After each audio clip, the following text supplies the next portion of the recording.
कर्म का फल जरूर मिलता है। एक दिल को छू देने वाली कहानी। एक छोटे से पहाड़ी गांव में रघुवीर नाम का एक आदमी रहता था। वह गांव का सबसे अमीर व्यक्ति था, लेकिन दिल से बहुत कठोर और स्वार्थी था।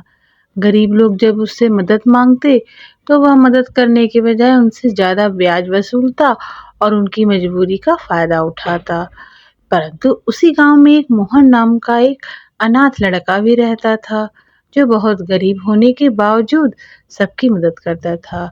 वह बुजुर्गों के लिए लकड़ी लाता, बीमारों के लिए दवाई लाता, बिना किसी उम्मीद के लोगों का सहारा बनता। गांव वाले उसे अक्सर कहते, इतना भला लड़का तो भगवान का भेजा हुआ है। रघुवीर हमेशा मोहन का मजाक उड़ाता था, कहता था कि अच्छाई से पेट नहीं भरता। मोहन बस मुस्कुरा कर कहता, कर्म का फल जरूर मिलता है, बस समय लगता है। रघुवीर उसकी बात सुनकर हंस देता, क्योंकि उसे अपने धन और ताकत पर बहुत घमंड था। घमंड का बोझ और जीवन की पहली सीख। एक साल गांव में भयंकर बारिश हुई और बाढ़ आ गई। कई घर तबाह हो गए, खेत नष्ट हो गए, लोग बेघर हो गए। रघुवीर का बड़ा मकान तो बच गया, लेकिन उसके सारे गोदाम और अनाज पानी में बह गए। अब वही लोग जिनसे उसने कभी सहानुभूति नहीं दिखाई थी, उसकी मदद करने को तैयार नहीं थे। रघुवीर पहली बार खुद को अकेला महसूस करने लगा। दूसरी तरफ मोहन अपनी जान की परवाह किए बिना लोगों को सुरक्षित जगहों पर पहुंचाता रहा। उसने रघुवीर को भी घर से बाहर निकालकर सुरक्षित स्थान पर पहुंचाया। रघुवीर बहुत शर्मिंदा था, क्योंकि जिसे वह तुच्छ समझता था वही आज उसका सहारा बना। उस रात उसने पहली बार महसूस किया कि पैसा सब कुछ नहीं होता। मन में पछतावा हुआ, पर अहंकार अभी पूरी तरह टूटा नहीं था। समय का न्याय और बदलती सोच। कुछ दिनों बाद गांव में बीमारी फैल गई। रघुवीर खुद भी गंभीर रूप से बीमार पड़ गया। जिन लोगों से उसने कभी कठोर व्यवहार किया था, वे उससे दूर रहने लगे।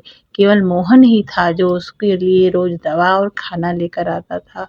कई रातों तक उसने जागकर रघुवीर की सेवा की। धीरे धीरे रघुवीर ठीक होने लगा और उसका दिल बदल चुका था। उसने मोहन से पूछा, मैंने तुम्हारे साथ कभी अच्छा व्यवहार नहीं किया, फिर भी तुम मेरी सेवा कर रहे हो? तब मोहन मुस्कुराकर शांत स्वर में कहा, क्योंकि अच्छाई ही मेरा स्वभाव है और कर्म का फल हर इंसान को मिलता है। यह सुनकर रघुवीर की आंखों में आंसू आ गए।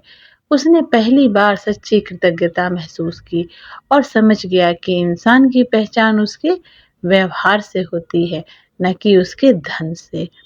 पछतावे से शुरू हुआ उसका नया जीवन। ठीक होने के बाद रघुवीर ने अपने जीवन की दिशा बदलने का निर्णय लिया। उसने गांव वालों को बुलाकर सबके सामने माफी मांगी। जिन लोगों से उसने ज्यादा ब्याज लिया था, उसका कर्ज माफ कर दिया और कुछ लोगों को आर्थिक सहायता भी दी। उसने अपने गोदाम की जगह एक छोटा सा स्कूल बनवाया, जहां गांव के बच्चे मुफ्त में पढ़ने लगे। धीरे धीरे लोग उसे फिर से अपनाने लगे। अब वह हर काम में सबसे पहले सोचता कि इससे किसी का भला होगा या नहीं।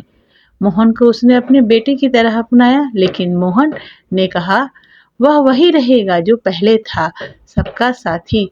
रघुवीर को समझ में आ गया कि सच्ची खुशी तो दूसरों के काम में आने है। उसका कठोर चेहरा अब शांत और संतुष्ट दिखने लगा था। कर्म का सच्चा फल। कुछ वर्षों बाद गांव खुशहाल हो गया। खेत लहलहाने लगे। स्कूल से पढ़े बच्चे शहरों में काम करने लगे। लोग अक्सर कहते हैं कि बदलाव रघुवीर और मोहन की वजह से आया है।